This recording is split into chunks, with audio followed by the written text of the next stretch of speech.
With the first link, the chain is forged.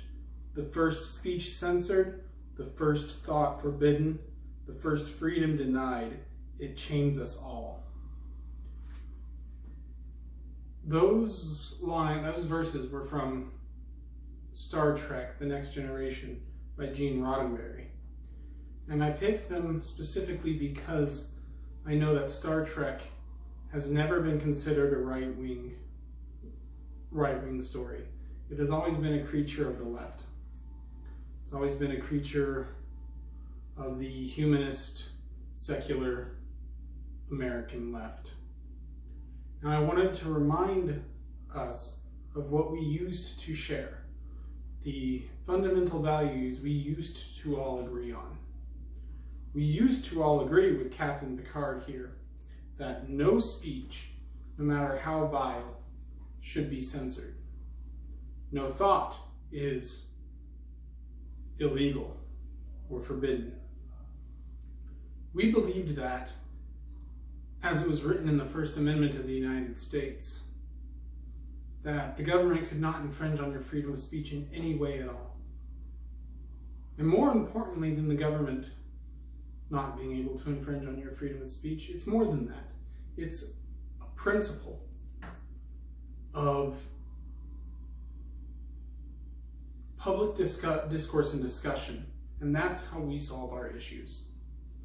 By speaking and working out and finding the best solution. That is an unpopular thing now. Nowadays, believing in freedom of speech and opposition to censorship has become a right-wing issue. And that is a danger for our country. That is a danger for the United States. The sacred thing we once held dear has been lost. That sacred thing is the Constitution of the United States, what we could all agree on regardless of political party.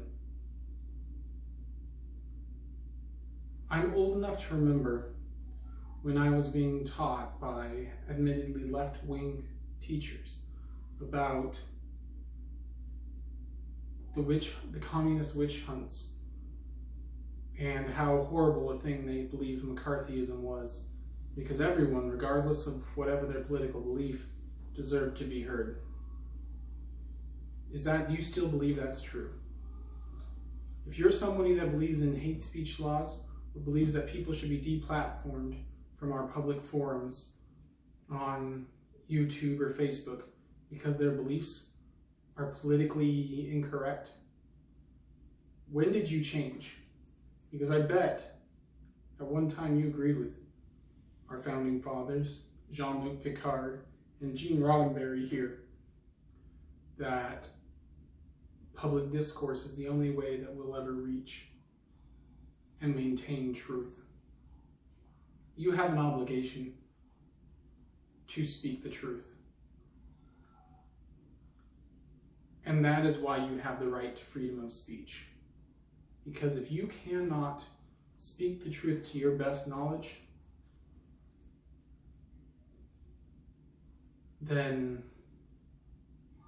you can't fulfill any of your moral obligations, and your ability to contribute to our society and your ability to keep us free dies.